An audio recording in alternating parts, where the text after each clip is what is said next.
lhe convido a ler comigo o Salmo 132.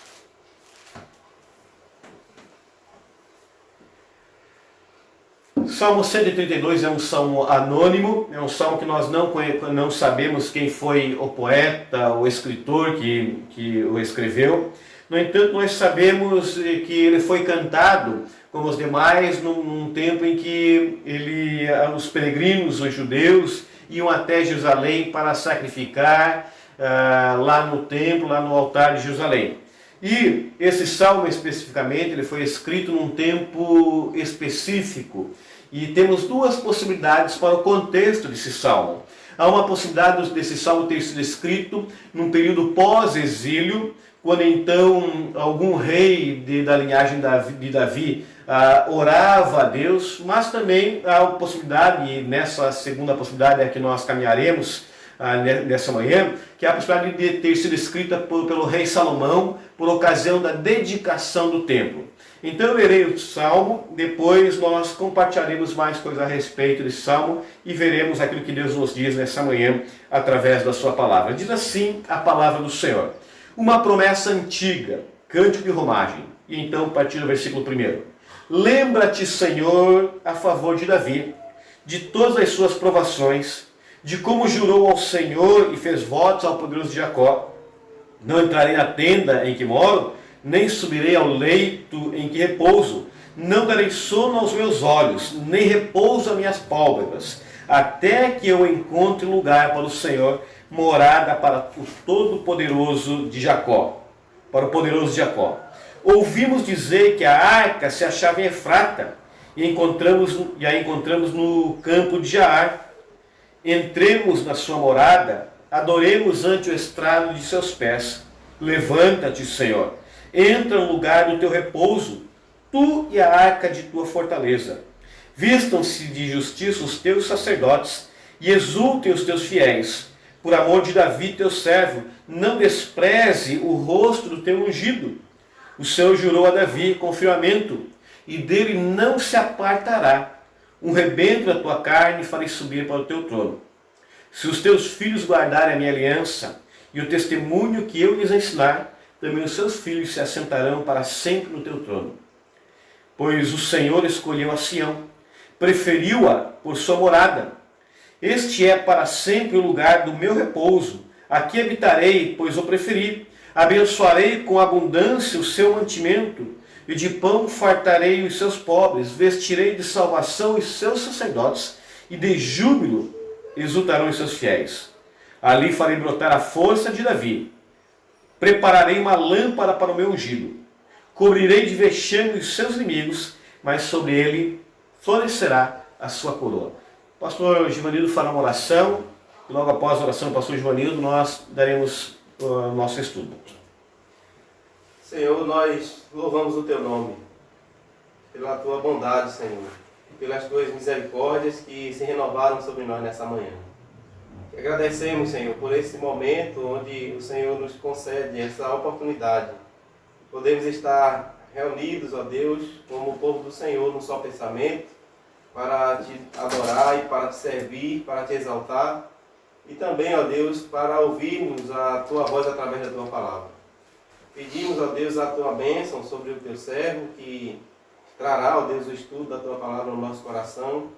Que o Senhor unja os seus lábios, que o Senhor use como um instrumento nas tuas mãos, para a tua glória e para a edificação também do teu povo. Abre, Senhor, também o nosso coração, ilumine os nossos olhos, para que possamos, ó Deus, contemplar as belezas da tua lei. É o que nós te pedimos, Senhor, e te agradecemos em nome de Jesus. Amém. Amém. Amém.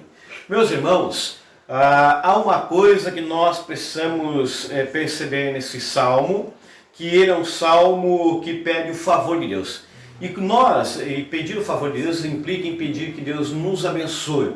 Eu tenho certeza que você, assim como eu, deseja a bênção de Deus, o cuidado de Deus, o favor de Deus sobre a sua vida. É natural que eu e você, enquanto cristãos que tememos a Deus, desejemos no fundo do nosso coração que Deus estenda a sua mão sobre as nossas vidas, que Deus cuide de nossos negócios, que Deus cuide de nossa família, que Deus cuide de nossa vida, que Deus cuide de tudo aquilo em que nos envolvemos, das pessoas que amamos, da nossa vida em todas as suas áreas. É comum e natural e normal que nós, enquanto cristãos, aqueles que amamos a Deus, desejemos o favor de Deus sobre as nossas vidas, e inclusive façamos orações a Deus pedindo que o cuidado dele esteja continuamente e permanente sobre as nossas vidas. De tal forma que quando ficamos doentes ou temos algumas dificuldades na vida, nós pedimos às pessoas que orem por nós mesmos oramos, nós, como faremos no fim desse texto dominical, colocamos nossos motivos de oração diante do Senhor, ou seja, quando oramos, nós estamos colocando na presença do Senhor aquilo que vai em nosso coração.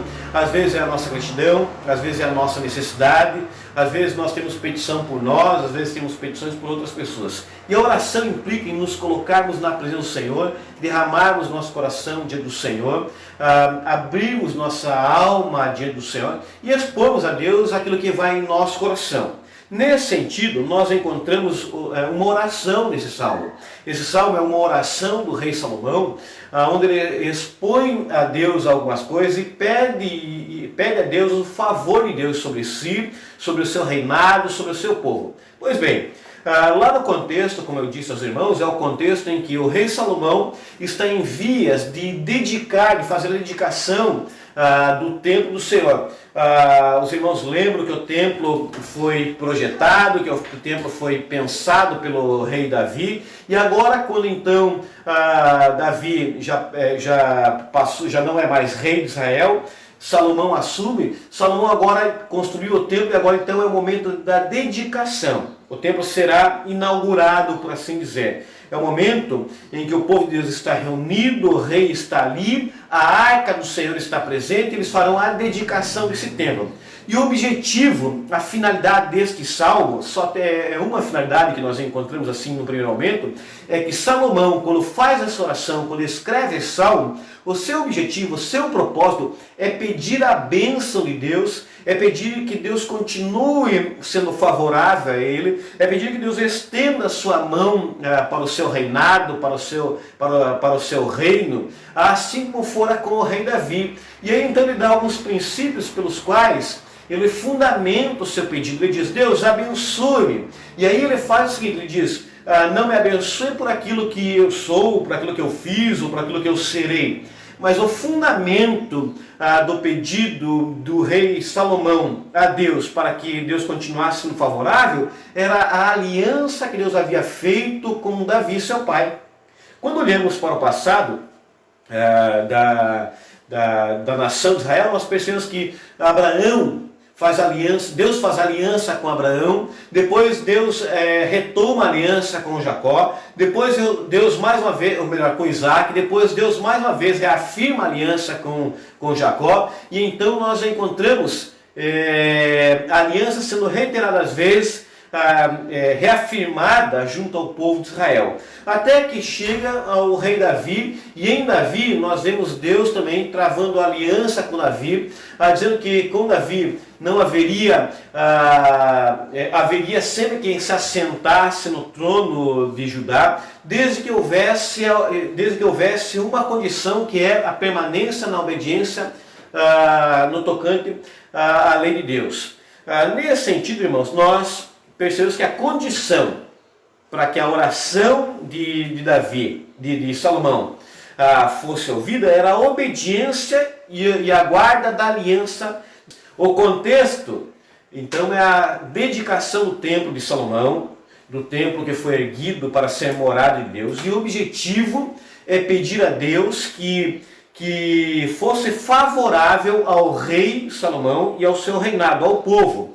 E o fundamento do pedido de Salomão está na aliança de Deus com Davi. E nas promessas de Deus. Ele fundamenta nas promessas que Deus havia feito a Davi. E quando olhamos também, há uma condição para que essa aliança permanecesse, que era a obediência do povo aos princípios que foram estabelecidos por Deus. Pois bem, nós quando olhamos ao primeiro versículo, ao versículo 18, nós dividimos esse salmo pelo menos em 3 partes. Primeiro, podemos dividir em 3 partes ou em 2 partes. A primeira parte, se a dividimos em 2 partes apenas, é a que fala do juramento de Davi para com Deus. E a segunda parte é a que fala do juramento de Deus para com Davi. Ou seja, há juramentos assim de ambos os lados. Davi jura, faz juramentos a Deus, e Deus faz juramentos a Davi. E então nós podemos dividir esse salmo dessa forma. Do versículo 1 ao versículo 10, juramento de Davi para com Deus. Versículo 11 ao versículo 18, juramento de Deus para com Davi. Mas também nós podemos dividir esse salmo de outra forma, que é colocarmos do versículo 1 ao versículo 7, o versículo 1 ao versículo 5, quando Salomão lembra as coisas referidas a Davi, seu pai. Versículo 6 ao versículo 7, um convite à adoração.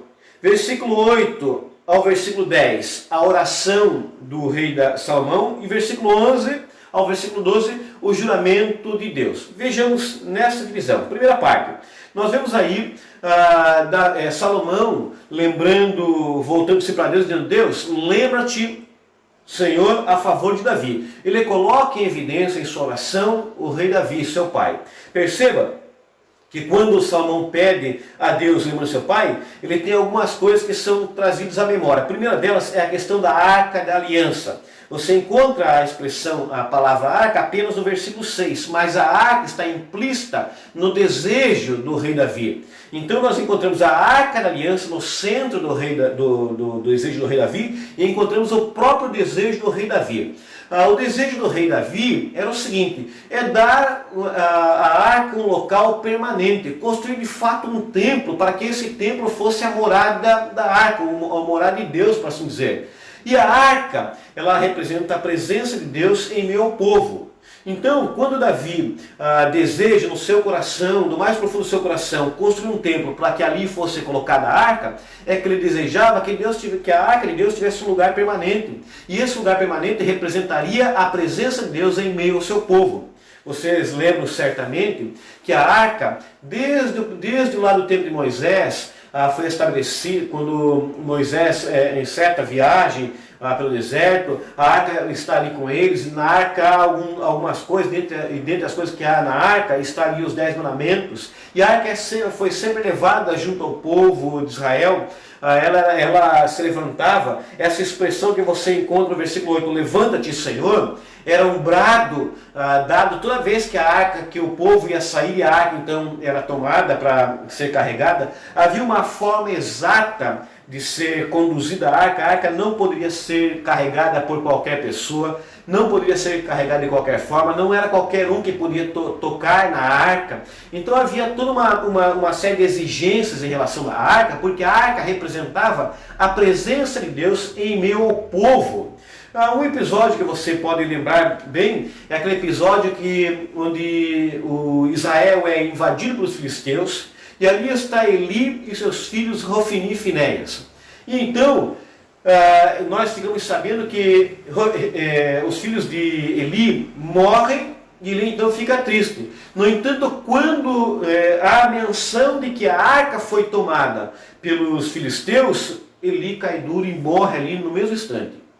Porque a menção que a arca foi para a mão de gentios. A arca saiu do meio do povo de Deus, a arca foi tomada pelos inimigos do povo de Deus. E então, nessa menção, a arca ela vai e fica, ela faz vamos dizer assim, uma peregrinação, para assim dizer, porque a arca ela vai para o meio dos filisteus. E você, lá no meio dos filisteus, ela é colocada num templo, e nesse templo há um deus, o deus Dagom, e quando colocado diante do deus Dagom, o deus Dagom cai de frente, diante da arca do Senhor. Depois eles a colocam de pé, e ela então cai novamente, até que os filisteus são acometidos por tumores, por doenças, invadidos por pestes, e eles então percebem que é a questão da arca de Deus que está ali em meio deles, e não poderia estar ali.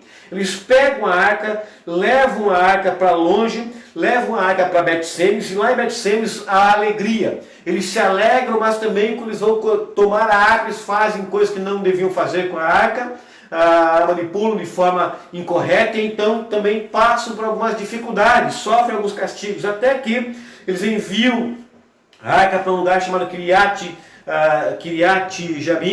Jearim, e o tempo passa. Depois de muito tempo, isso aí está registrado em 1 Samuel capítulo 7, em diante, o tempo passa, depois de 20 anos pelo menos, Samuel se levanta e percebe que a arca está no meio dos filisteus. Há então um processo de eleição, uma escolha do rei, o rei Saul. E depois de um tempo, Saul morre, aí Davi assume. E Davi então percebe que a arca está distante. E Davi então vai e coloca no seu coração, e tem um desejo no seu coração, de trazer a arca novamente para o reino de Israel, para Judá. E aí então nós olhamos no capítulo 7, aí sim, capítulo 5, 6, 7 de 1 Samuel, que também está registrado lá em Crônicas, que ele começa a trazer novamente a arca para o meio de Israel. E aí, um episódio que nos mostra o zelo de Deus para com as suas coisas. O zelo de Deus no tocante à obediência à voz de Deus. Deus deu a Israel a forma, o meio e as pessoas que deveriam manusear a arca. Deus deu toda a orientação para que não fosse qualquer pessoa ou qualquer forma para que a arca fosse movida em lugar. E aqui temos a arca numa carruagem de boi, carregada por bois, manuseada de forma incorreta, tudo feito em desacordo com aquilo que Deus havia orientado. E nesse momento a arca está ali em cima da carroça do boi, e a arca está voltando para Jerusalém, está voltando para o meio de Israel, e então o boi tropeça e a arca vai cair. Penso eu que a atitude desse homem é a atitude de alguém que como qualquer outro, tem zelo pelas coisas de Deus, e talvez eu e você fizéssemos a mesma coisa se estivéssemos lá naquele momento. Se víssemos a arca de Deus, esse objeto tão importante que representa a presença de Deus no meio do seu povo, possivelmente se víssemos a arca caindo, eu e você estenderíamos as mãos para parar, para fazer com que ela não caísse, para segurá-la de fato. Ele mostra um zelo, mas há um zelo errado, um zelo equivocado, um zelo que vai em contramão àquilo que Deus dissera que deveria ser feito. Ninguém deveria tocar a arca do Senhor, a não ser aqueles que eram sacerdotes da tribo de Levi, escolhidos para seu tempo. Não deveriam haver. E porque isso não deveria acontecer, é exterminado. Davi então vê essa situação, fica espantado e não a leva para junto de si. Ele deixa mais um tempo no outeiro, que no caso ele contou, deixa lá. E nesse tempo, o coração de Davi se incomoda.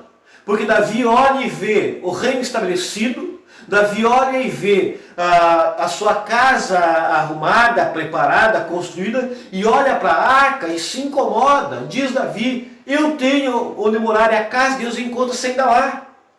E Davi então coloca em seu coração o desejo de construir o plano, o projeto de construir uma casa para o Senhor, de construir um templo para o Senhor. Ele então, eu convido a ir lá em 2 Samuel capítulo 7, você vai encontrar esse desejo do rei Davi, e Davi então tem descanso em todo o redor, ele está ali desejoso por construir, até que chega Natã, o profeta, diz: olha Davi, Deus viu, vai fazer tudo quanto está no seu coração, porque o Senhor é contigo. Ou seja, o desejo do coração de Davi de construir uma morada para a arca do Senhor foi agradável a Deus. Deus se agradou disso que Davi fez, desse desejo melhor no coração de Davi. E então vem a palavra de Deus a Davi dizendo: olha, o Senhor é contigo. Mas no mesmo dia, na mesma noite, Natã volta e diz a Davi: Davi, você não vai edificar uma casa ao Senhor. Por uma razão, você é um homem de sangue, você é um homem guerreiro, mas o seu descendente construirá tal casa. E Davi então continua alegre, continua feliz por essa palavra de Deus. Aí você vê no versículo 18 em diante do capítulo 7 de 2 Samuel, Davi em ação de graça, ele diz: quem sou eu? Porque ele sabe o benefício que Deus está dizendo, ele sabe que Deus fora benevolente com ele. E ele se alegra no coração e ele se dispõe a juntar, a fazer o projeto, a juntar tudo aquilo que era necessário para que houvesse a construção.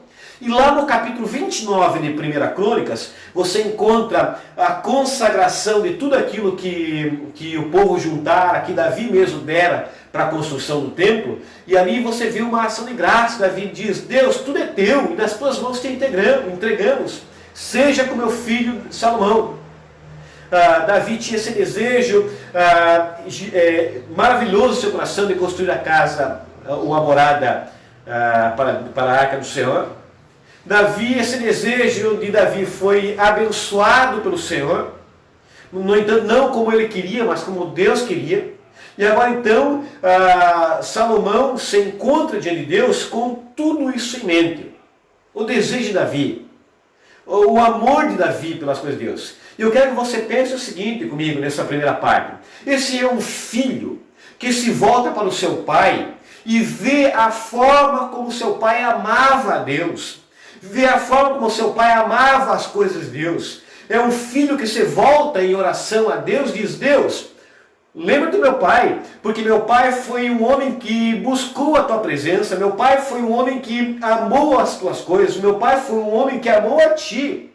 Queridos, se tem algo que podemos legar aos nossos filhos, é o amor, o nosso amor para com Deus, em reconhecimento ao amor de Deus para conosco. Nós sabemos que Deus nos amou e por isso o amamos. E nossos filhos devem ver em nós esse amor, esse zelo para as coisas de Deus, mas um zelo dirigido pela palavra de Deus, não como de Uza, que foi zeloso, mas não foi um zelo dirigido pelos princípios que agradam a Deus. Então nós devemos mostrar aos nossos filhos, àqueles que estão à nossa volta, o zelo, o amor, o desejo pelas coisas de Deus, porque isso é um testemunho que damos a eles do quanto Deus é maravilhoso. E é isso que Salomão está dizendo em sua oração aqui. Deus, eu vi o quanto meu pai amou o Senhor. Eu vi o quanto meu pai foi zeloso pelas tuas coisas. Eu lembro do juramento que ele fez a ti, que não descansaria, não fecharia seus olhos. Isso é evidente, não literalmente. Um pastor que diz isso, nos lembra isso, que não foi literalmente, ele dormiu sim. Mas para demonstrar, deixar claro o quanto ele estava desejoso, ansioso, ansiava por construir o templo. O quanto ele se dedicou à construção do templo. E isso demonstra o amor de Davi para com Deus e para com as coisas de Deus. E Salomão viu isso. Então Salomão, quando ora a Deus, Deus diz: Deus, meu pai te amou. Deus, meu pai foi zeloso pelas tuas coisas. Meu pai fez um juramento, ele se dedicou a fazer isso. Irmãos, eu sempre tenho a minha mente a respeito dessa questão de lembrança. Eu sempre me pergunto como as pessoas se lembrarão de nós. Como as pessoas se lembrarão de você.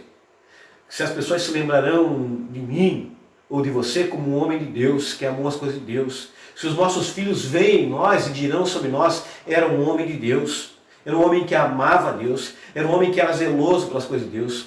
Isso é algo que sempre vem à minha mente, como as pessoas, nossos filhos especialmente, se lembrarão de nós. Se a lembrança que eles terão de nós é a mesma que Davi, que Salomão tem de Davi. A minha oração por você, meu querido, minha querida, é que Deus te abençoe de tal forma que os seus filhos, as suas filhas, seus netos, aquelas pessoas que estão à sua volta, possam olhar para você e possam dizer de você: é um homem de Deus, que é zeloso pelas coisas de Deus, que ama a Deus sobre todas as coisas. Minha oração é que Deus te abençoe de tal forma que quando as pessoas se lembrarem de você, lembre-se de um homem que amou a Deus e foi zeloso pelas coisas de Deus. Mas lembre-se, o contexto aqui é da dedicação do templo. E Davi, ou melhor, Salomão está como que numa procissão com o povo indo até o templo. E nessa procissão, nessa caminhada até o templo, ele está orando. Aí chega o versículo 6 ao versículo 7, onde Salomão chama o povo à adoração. Ele chama o povo que adorasse ao Senhor e diz: ouvimos dizer que a arca se achava em Efrata e a encontramos no altar de Jaar. Entremos na sua morada, adoremos no estado de seus pés, adoremos na presença de Deus, na casa de Deus, a Deus. É um convite de Salomão ali ao povo que estava à sua presença a que adorasse a Deus. visto que a arca apontava para a presença de Deus, visto que a arca estava ali para entrar na sua morada permanente, e ela havia estado de forma provisória em tabernáculos, em tendas, agora, no momento em que ela entrará na sua morada permanente, não mais transitória, Salomão diz: povo, entremos na presença do Senhor, louvemos, adoremos ao Senhor. A adoração é essencial ao culto. A adoração e louvor ao nosso Deus é essencial e fundamental no culto. Nós devemos nos lembrar sempre da seguinte verdade: nós, quando entramos na presença de Deus, é para adorá-lo, é para louvá-lo. O culto a Deus não tem sentido de algum se ele quer falar ao seu coração, coisas que vão aquecer o seu coração sem exaltar a Deus. O culto diz respeito a Deus, para falar sobre Deus, para exaltar a Deus, para adorar a Deus. O culto não é antropocêntrico, ou seja, o homem não é o centro do culto. O culto é teocêntrico, Deus é o centro do culto. Todas as vezes que entramos como povo de Deus na presença do Senhor, é para adorar a Deus. E quando entramos para adorar a Deus, aí sim você será impactado pela palavra de Deus. Aí sim você será impactado pelas verdades de Deus. Aí sim você encontrará na palavra de Deus os fundamentos para a sua própria vida.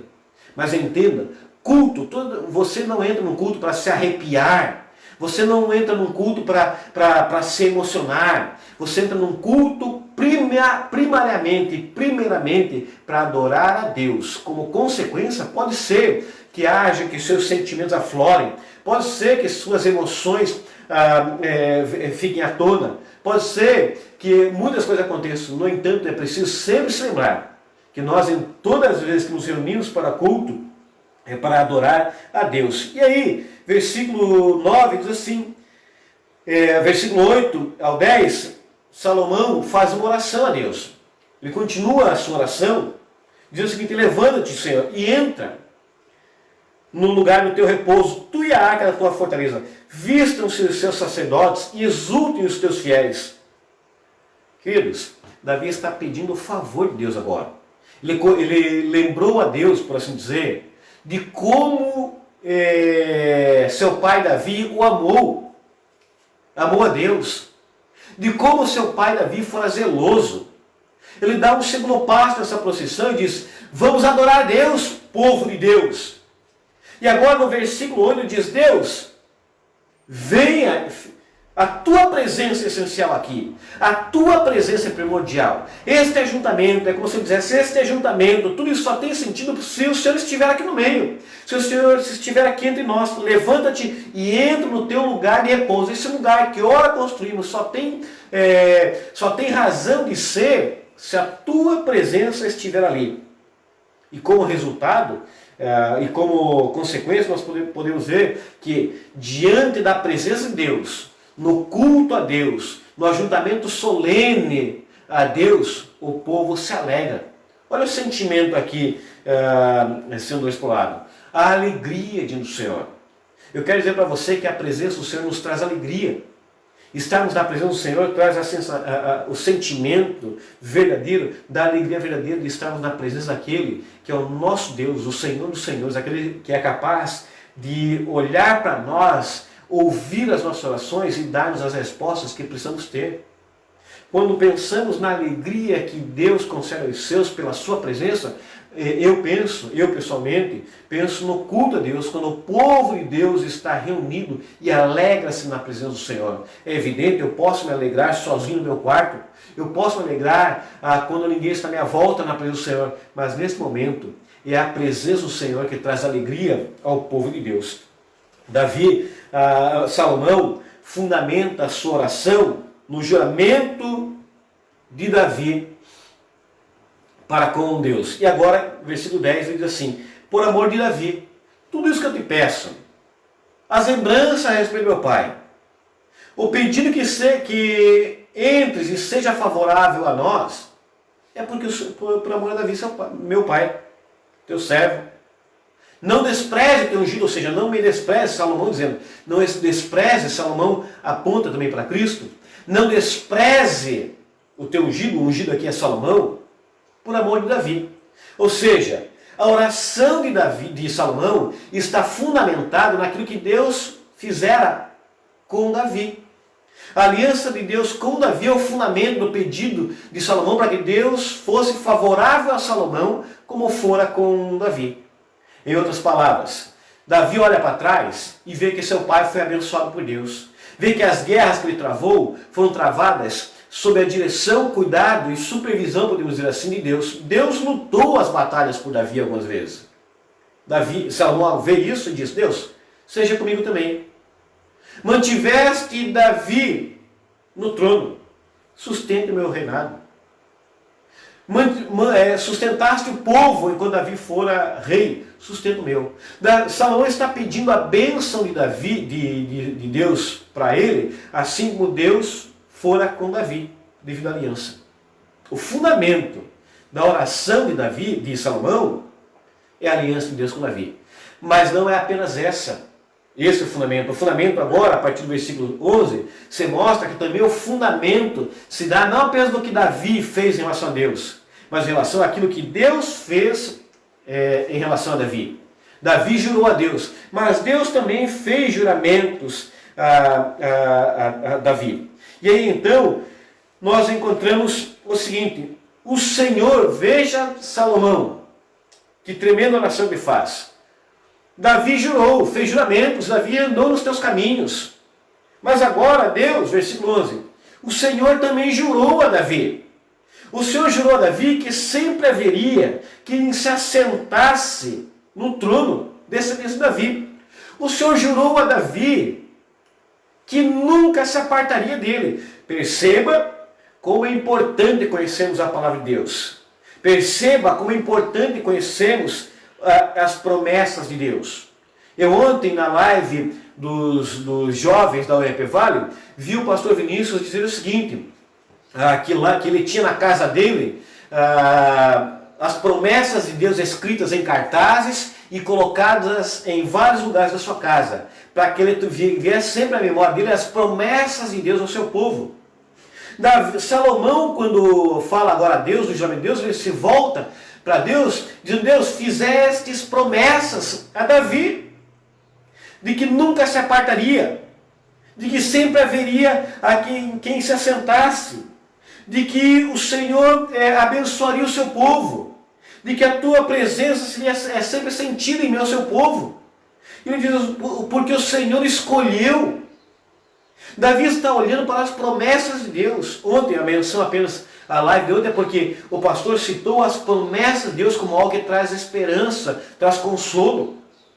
Aqui, a Salomão, as promessas de Deus a Davi traz a certeza de que Deus cumpriria certamente aquilo que dissera. Por isso ele traz a memória. Não que Deus tivesse esquecido, mas traz: Deus, falaste isso a Davi. E é nisso que eu fundamento o meu pedido. Como tu disseste agora, eu me chego a ti dizendo: Deus, Davi jurou, mas o Senhor também jurou. Davi jurou que não descansaria enquanto não construísse uma casa, uma morada. A morada está aí. Estamos dedicando agora a morada. Mas o Senhor também jurou a Davi que estaria com ele, que sempre a sua presença seria sentida, que sempre o Senhor estaria presente e daria descendentes a Davi, que se assentariam no trono. Mas eis que no versículo 12, nós encontramos a condição que também não foi esquecida por Salomão, para que essa promessa fosse cumprida de forma cabal, para que sempre houvesse descendentes de Davi no trono. E nós sabemos que no decorrer da história de Israel, nem sempre os descendentes de Davi estiveram no trono de Judá, porque não cumpriram aquilo que era o princípio estabelecido por Deus, que é o versículo 12. Se os teus filhos guardarem a minha aliança, essa é a condição. Se guardarem a aliança, sempre haverá, mas não guardaram. Muitas vezes o trono de Davi esteve em mãos de outras famílias, de outras pessoas, de outros povos até mesmo, porque não guardaram a aliança, não guardaram os testemunhos que aprenderam de Deus. Quais são esses testemunhos? Quais são esses princípios? São aqueles princípios que são dados desde Abraão, os quais chegam até Salomão, os quais chegaram até Davi, foram restabelecidos várias vezes pelo Senhor. Mas Israel não teve condição e não cumpriu de fato os princípios que foram estabelecidos. Então, muitas vezes, perdeu seu trono. Então, este salmo é uma oração onde o rei Salomão pede a Deus: Deus, seja favorável a nós, por amor a Davi. Porque Davi jurou e buscou zelosamente por amor a ti, fazer-lhe uma morada. Agora, quando estamos dedicando esta morada, este templo ao Senhor, Deus, lembre-se também dos teus juramentos e seja favorável. Ele pede a bênção de Deus. Eu quero convidá-lo nessa manhã ao seguinte: aprenda a orar a partir das Escrituras. Aprendamos a orar a partir daquilo que a Bíblia nos ensina. Num primeiro momento, quando olho para esse texto aqui, quando olho para esse capítulo todo, que é o Salmo 132, nós percebemos que Salomão é um homem que se coloca diante de Deus em oração. Salomão ora a Deus. Ele deseja algo. Ele deseja o favor de Deus. Então ele vai até Deus e ora a Deus. E a sua oração não são quaisquer palavras, mas as suas orações são palavras fundamentadas nas promessas de Deus. Ou seja, hoje nós não precisamos lembrar daquilo que Deus disse ao meu pai verbalmente, porque Deus, ao meu pai, ele não disse nada, mas disse através da palavra. Então as promessas de Deus estão nas Escrituras. Então quando eu oro a Deus, eu devo aprender a orar a partir das Escrituras. As Escrituras me ensinam a orar. E as Escrituras me ensinam a descansar nas promessas de Deus. E aí eu aprendo algumas coisas importantíssimas quando eu olho para as Escrituras. Primeira delas, Deus não se esquece jamais de suas promessas. Eu e você prometemos muitas coisas, mas eu e você nos esquecemos. Eu e você falhamos em cumprir nossas promessas, mas Deus jamais falha e deixa de cumprir uma de suas promessas. Nenhuma delas sequer. E Davi e Salomão sabiam disso, e por isso, quando ele volta-se para Deus, ele fundamenta-se naquilo que Deus dissera ao seu povo, naquilo que Deus dissera a Davi. Deus dissera a Davi que não se apartaria, que sempre haveria, e ele fundamenta a sua oração nas promessas de Deus. Porque Deus jamais se esquece das suas promessas, e não é homem para que minta e não possa cumpri-las. Pelo contrário, ele cumpre. Mas ainda, Deus também jamais se esquece da sua aliança. Deus fez aliança com o seu povo. Deus tem uma aliança eterna, perpétua, contínua com o seu povo. Deus escolheu um povo para si, com esse povo ele fez uma aliança, e essa aliança se mantém não com base no que o povo faz, mas com base no que ele fez. Quando você olha lá para Gênesis, quando Deus faz aliança com Abraão, e Abraão é o início do povo de Deus que chega até nós hoje, Deus trava aliança com Abraão. E ali naquele momento, quando Deus está com Abraão, cai um sono pesado em Abraão. E adiante de Abraão, animais mortos nessa visão, nesse sonho que Abraão tem. E ali vai ser feita uma aliança.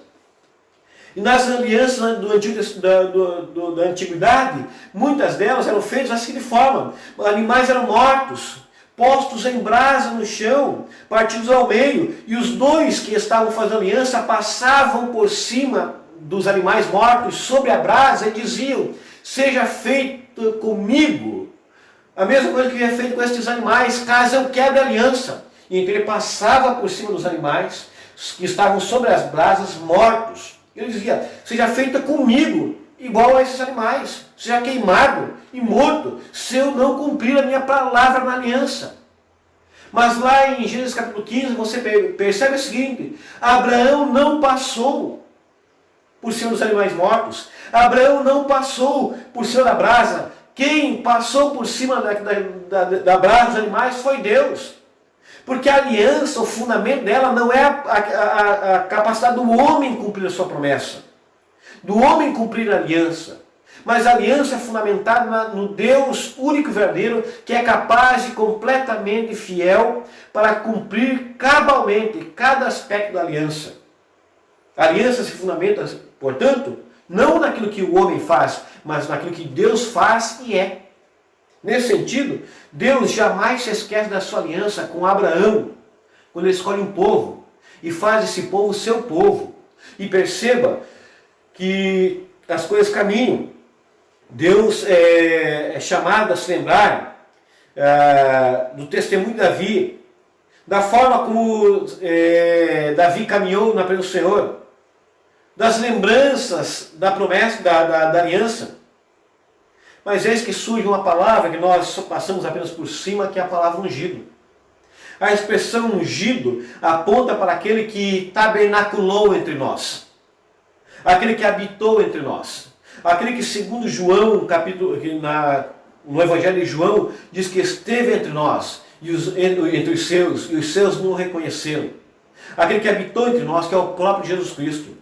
Este salmo cumpre-se cabalmente em Jesus Cristo, ele aponta para Jesus Cristo. Salomão é um tipo de Cristo, ele é ungido, o Messias, e Cristo é o ungido de Deus, o Messias de Deus.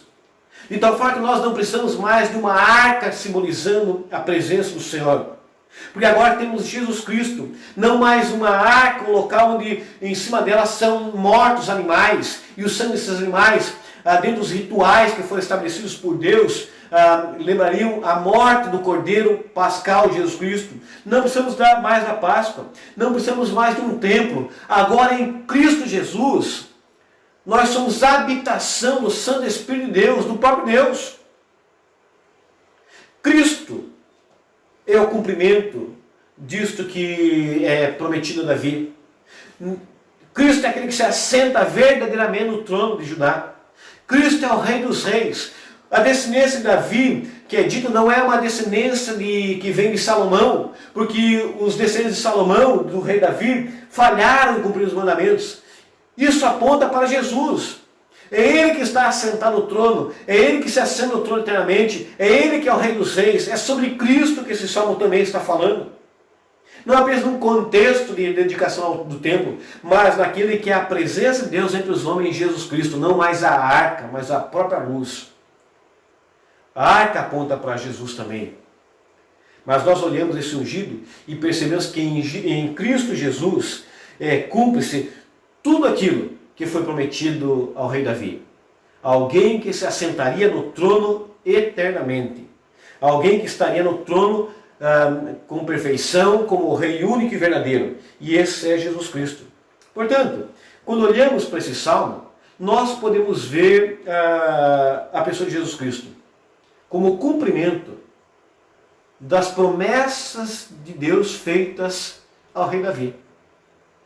Que sempre se assentaria alguém, linhagem de Davi no trono. Quando você vai lá para Mateus, você encontra Davi na linhagem de Jesus. Quero concluir, irmãos, com algumas aplicações. Primeiro, o povo, quando Salomão faz essa oração, ele traz à sua memória algumas coisas. Traz à memória o juramento de Davi, traz à memória o juramento de Deus, traz à memória do povo que Deus é fiel para cumprir todas as suas promessas e que Deus jamais se esquece da aliança que fizer com o seu povo. Eu e você somos povo de Deus. Eu e você somos não mais Israel físico, mas somos o Israel espiritual. E eu olho para o texto e vejo Salomão convocando o povo à adoração ao Senhor. Eu e você somos convocados à adoração. Eu e você somos chamados a adorarmos a Deus. Somos chamados a adorarmos a Deus em espírito e em verdade. Em espírito e em verdade. Em atitude e sentimento de alegria. Eu e você somos chamados a nos colocar diante do Senhor, confiando não mais em sangue de cordeiros, não mais em objetos, mas em Jesus Cristo.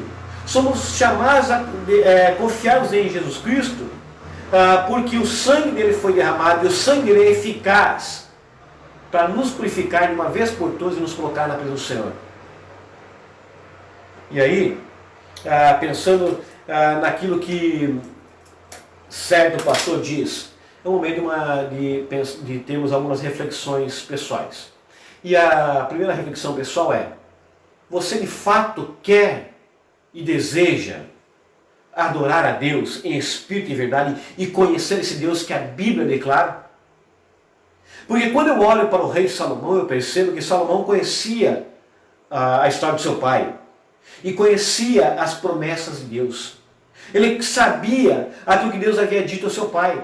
Possivelmente ele conhecia as histórias de Moisés, de Josué, das conquistas. Para você conhecer a esse Deus como Salomão conhecia, para você conhecer a Deus como Davi conhecia, é necessário que você se volte para as Escrituras.